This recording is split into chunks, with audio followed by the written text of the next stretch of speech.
Hi, welcome to another video on YouTube. On this platform today, we will be discussing two more important terms, which is very important in the housekeeping department for the executive housekeeper and the management. These two terms that we are going to discuss today are work schedule and job allocation in relation to the housekeeping department. These two terms are a part of planning and organizing the housekeeping department. So I welcome you to again understand about two important terms. Let us proceed further and understand what do we mean by the term work schedule. Work schedule, it tells who will do the work. Please remember the previous video of planning and organizing the housekeeping department's 5 basic planning activities. We have already discussed about area inventory list, frequency schedule, performance standard, and productivity standard, and finally the fifth one, that was inventory level. Once the housekeeper decides on all the basic components, next step for any housekeeper will always be to decide who will do the work, and hence next in sequence is work schedule. Once the executive housekeeper is through with the planning the work and the resources, we need to know who can perform the job, and once we decide, the employees can start performing their task. Work schedule also helps in calculating the number of staff required to complete the given task in particular day. Work schedule lists the actual work to be carried out by one member of staff during a particular period of the day. Work schedule should include break timings, should include time for setting the pantries, should include time required for setting up the trolleys, etc. If the housekeeper is not keeping these things in mind, in that case, it may lead to chaos and it may try to weaken the understanding and the relationship between the housekeeper or the management and the employees or the subordinates. Whenever a person is there in duty, say for 9 hours, he or she cannot be assumed to work for 9 hours continuously in the room or in other areas which he or she has to take care of in terms of making it ready or upgrade it. Reason is, in 9 hours of duty, a person will go for breaks, which we have also discussed in the productivity standard calculation. 9 hours, definitely the employee has to go for lunch break, tea break. He or she may need to attend the briefing of the department, debriefing of the department, or as per the time of the shift. If it is not lunch, he or she may have to go for dinner, he or she may have to go for evening snacks or evening tea. So break is very important. Please remember, whenever a person is there for break, he or she is not working on the floor or in the area at that particular time. So housekeepers should understand this. Second thing is, whenever a person is going to clean an area, he or she needs to actually set the pantry before he or she proceeds for work. Similarly, trolleys also need to be set if it is the guest room or it is the public area. If it is guest room, it will be the normal regular trolley, the maid's trolley. If it is the public area, it can be the janitor's trolley. But this also is part of the job, in addition to the regular duty, which may involve cleaning, maintenance, and other activity of the department. The number of schedules necessary is an indication of the number of staff required to clean any one area on the day. It is on one day. While scheduling tasks, these are the points which must be kept in mind by the housekeeper. What is the size of the area? The time required to clean different areas will depend on the size of the area. If it is a guest floor in the hotel, in that case, it will depend on the number of rooms, etc. Nature of surface also plays an important role. If the surface is rough, time taken to clean the surface would be more. If the surface is smooth, the time taken to clean the surface would be less. Complexity. At many places, you have mixture of surfaces, various surfaces, because you want to give different design, and the interior decorators will be using various different components. And in that case, the cleaning and the maintenance is also complex, which consumes more time and more varieties of cleaning agents and cleaning equipments or other allied tools required for completing the task. It also depends on the area. If the area is enclosed, if it is covered, the chances of the area to have more soil or to become more dirty is much less as compared to the open area. Traffic. In some area of the hotel, the traffic is more. Number of persons passing through that area is much more as compared to some other areas. For an example, any guest coming to the hotel, he or she may be staying in any room of the hotel, on any floor of the hotel, but he or she will definitely come through the lobby. So any guest staying anywhere, any guest going to any public area, any banquet hall, most of them usually will be walking through the reception area or the lobby area. Therefore, in lobby, the traffic will be very high. Whereas, say, let me assume that one guest is going to stay in a room which is on fifth floor. So the guest who is staying in fifth floor will only come, or the guests, those who are staying in fifth floor, will only walk in the corridors of the fifth floor. So traffic in fifth floor or any other floor that matter will be much less as compared to the public area such as lobby. So traffic also decides what should be the schedule.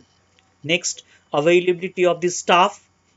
So we as a housekeeper should also know how much staffs are available, and then accordingly the schedule should be prepared. Availability of the areas. All the areas may not be available all the time. So you should also decide which area to be cleaned at which particular time, or the area is available for cleaning or not. So these are also the points which must be kept in mind. Resources used such as cleaning agents and cleaning equipments, the availability of all these material, what type of materials are available, either it is a cleaning agent or a cleaning equipment, is also of great importance. The document, the work schedule should have these indications. First one, the position of the employee. Who is the person? Is he a room boy, a chambermaid, a houseman, supervisor, manager, or the deputy housekeeper, assistant housekeeper? Who is the person? So, position is to be mentioned in the work schedule whenever you are preparing it. The area of operation. This work schedule is for which particular area? Time at which the employee has to perform the allotted task. Reason is in different timings, the nature of performance will be different. And then we also need to mention about the timings of meals, breaks, and any special jobs, etc. So if you want to prepare the work schedule, you should keep all these points in mind. Now if you want to develop the work schedule, please remember one very important thing, that is whenever you develop a work schedule, please use simple language. Don't use the jargons, the words which are very tough to understand for the people. Always prepare a work schedule in simple language and in concise form. Don't try to go on elaborating it and making it very huge one and a complex one. Try to use simple sentences and simple language. Next, since the amount of work in a day may take longer than the length of one shift, several work schedules need to be compiled for use in one day. Many hotels may have three different shifts. Say, let me assume one shift starts from, say, 6 o'clock in the morning, which goes up to, say, 3 o'clock in the afternoon. Another shift, say, starts at, let me assume, 2:30 and goes up to, say, 10:30 in the night. Third shift, let me assume, starts, say, at around 10 o'clock, which goes maybe up to 6 o'clock or 7 o'clock in the morning. So, if one area is to be cleaned and it is to be continuously cleaned or continuously upgraded, or it needs to be, the area needs to be rearranged and reorganized, you may need different people working continuously for, say, 3 4 or 5 days. So in that case you'll have different persons working in that area in different shifts. So you also need to keep that point in mind. If it is a work of full day, then definitely you have to put persons of three different shifts, and you need to make the work schedule accordingly. The number of schedules made for a given area is thus an indication of number of staff required to clean that area on a particular day. Once you prepare the schedule, you'll also come to know how many staffs are required in that particular area. Schedule should be handed over to the employee when they report for work, that is during the briefing if required. A work schedule can be explained by the housekeeper and be told to the employees by the managers or the supervisors. If required, you can also give it in writing to the employees. All these are conditionals. It depends upon the situation or depends upon the leader or the policy matter of the hotel. But as a housekeeper, you must keep it in the written format ready at least for the management use. Now let us quickly see the format. This format has been taken from the book which is published by the Oxford University Press. Here, this is the format of the work schedule for a houseman. So position is houseman. Area, this is the work schedule for lobby. And here you can see it is written what time to what time, which type of work, and also the activity on the right hand side. So see, 7 a.m. person has to report to work, collect the equipment and supplies.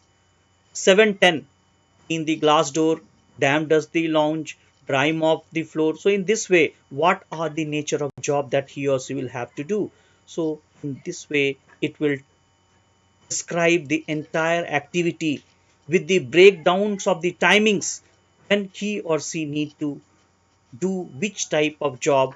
And it also mentions the break timing, the coffee break. So this person in this case is having coffee break timings from 10 to 10:15. Again here you can see from 1:15 to sort of from 1:30 to 2:15, say for around 45 minutes, there's a break for lunch. So in this way, you need to design the work schedule. So we have discussed about the format of the work schedule, and now let us understand the advantages of preparing the work schedule. The main advantages of the work schedule is it assists in the establishment and the maintenance of the standard of the service required. If the standard is there in the hotel, guests would like to come to the hotel, and then the business of the hotel will be good. If the business is good, your career will be good. The prosperity will be there for all the owners, the guests, and also the employees.